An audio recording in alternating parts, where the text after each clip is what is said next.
大家好，我是老丁了。大的路虎出问题了，他觉得这个毛病还可以忍受，但是前天让他的面子掉尽了，说带女朋友出去，约会，女朋友质疑他的实力，为什么呢？我就问他了，他说这个车有异响，咯叽嘎叽的。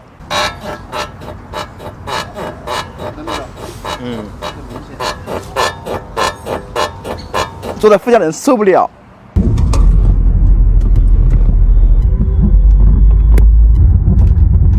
这声音是蛮大的。我要是他个女朋友，我也接受不了。他自己判断说是减震器的问题，要跟他换减震器，但是我们还是要自己试一下车，不能盲目的去换了。这个减震器在第三代也不是很便宜啊。我们现在上举人去检查一下啊，它这个路虎的这个电动踏板，我们直接顶这个拐臂的位置啊，上次那个男生的也是顶这个位置。我们顶之前先把它打到举升模式啊，把底下按一下，再长按3秒钟，这已经锁定了这就可以了。怎么这么松啊？我给你要了好紧。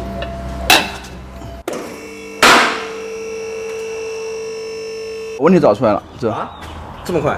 这你看它生锈了，看到没有了？生锈之后它就干磨嘛，磨的咯叽嘎叽响了。这边也有，看没有的？这边强一点的，所以感觉是右边响，所以是里面的乘客就非常不舒服，晓得不爽。我刚刚听着像是啥东西在摩擦。他要我跟他换减震器，这减震器不便宜啊，为了那个面子，上次被受辱了嘛。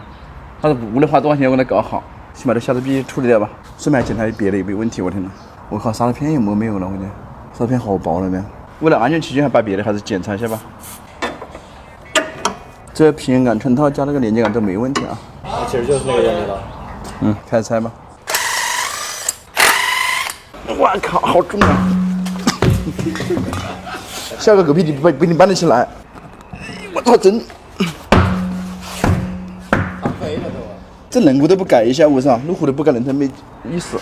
这刹片没有了，这么薄了这，刹车盘都要更换，这么深的台阶。怎么这么紧了？弯了都，我操！哎呀，我靠！看来修车还是要有点力气才行啊。肌肉来。哎呀！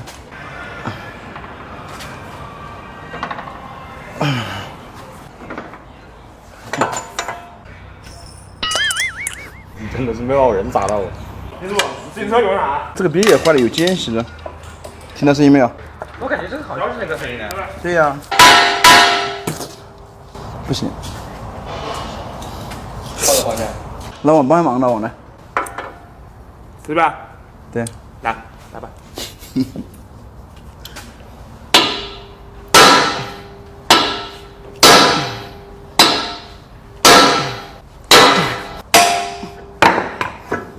直接把这个套子直接撑满。这流啊！我操！这个新的配件到了啊，这是个品牌件，车主要省钱了啊，该省的省，该花的花，它这个东西不能投入太多。我投入不太多，你把套子平常保护好一点，不让它破呀，不破了这个就永远不用换。我们这个铁套子上面的那个毛刺修正一下啊。我们先把套子上上去啊。这个配合怎么这么紧呢？我。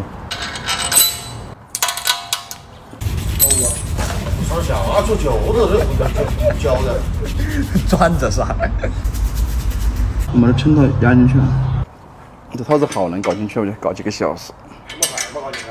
哪能好高味儿啊！我靠，螺丝揪得发热，回去好热的温，好高的温度啊！这衬套搞进去了啊，这是个过渡的。刚才有个兄弟问我，他说直接上去不行吗？他为什么要设计个衬套呢？他说别人设计师有问题，其实他为了增大接触面积啊。你看这个东西这么细，它直接按上去，可能来回的就容易把那个油筋的羊角伤掉。有这个衬套之后呢，可能会好一点。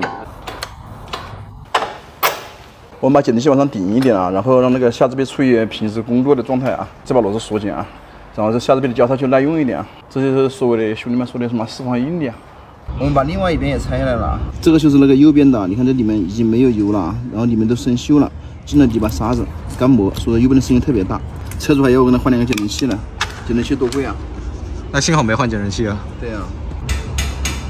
下支臂我们装好了，我们现在来换刹车片了啊。刹车片呢，刚开始老板不准备换的，我跟他说了，这个东西非常关键了，涉及到安全系数，所以说老板又怕在路上掉链子，还是把刹车片更换了。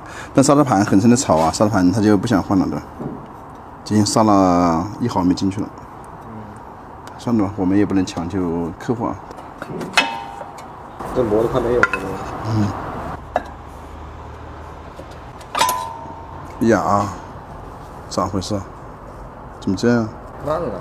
这刹片嘛拨偏了，你看这边膜都没有了，这边还这么厚的。我们一定把这个固定刹车棒的那个滑动这个两个销子检查一下，看是不是灵活的。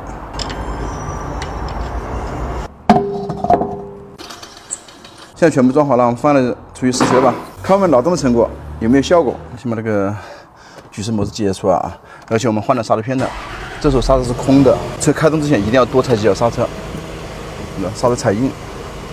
先把你们的空气排出来啊。对。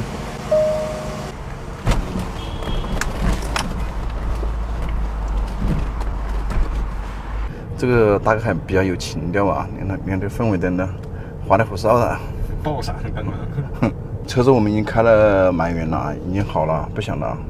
大哥又可以出去潇洒了，等下去做个省定位就可以交车了。